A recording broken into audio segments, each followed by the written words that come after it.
আসসালামু আলাইকুম ওয়া রাহমাতুল্লাহি ওয়া বারাকাতুহু। আলহামদুলিল্লাহ, প্রশংসা আল্লাহর জন্য, শান্তি অবতীর্ণ হোক আল্লাহ রসুলের প্রতি সাল্লাল্লাহু আলাইহি ওয়াসাল্লাম। আমরা যদি জীবনে সফল হতে চাই, জীবনে যদি সফলতা অর্জন করতে চাই, তাহলে আমাদেরকে অবশ্যই রাতের সালাত আদায় করতে হবে। আর রাতের সালাত হচ্ছে তাহাজ্জুদের সালাত।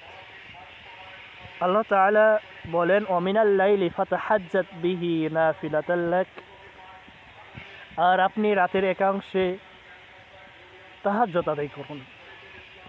তাই আল্লাহ রাসূল সাল্লাল্লাহু আলাইহি সাল্লাম বলেছেন, আল্লাহ তাআলা রাতের শেষ তৃতীয়াংশে নিচের আসমানে নেমে আসেন, এসে বলেন, কে আছো গুনাহগার, কে আছো অভাবগ্রস্ত, আমার কাছে চাও, আমি তোমাকে তা দিয়ে দেব।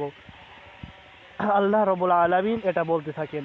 তাই আমরা যদি সফল হতে চাই, তাহলে আমরা যদি কিছু পেতে চাই, তাহলে আল্লাহ রাব্বুল আলামিনের কাছে চাইব এবং শেষ রাতে চাইব। আল্লাহ রাব্বুল আলামিন আমাদেরকে সবাইকে তৌফিক দান করুন, আমিন। আসসালামু আলাইকুম ওয়া রাহমাতুল্লাহ।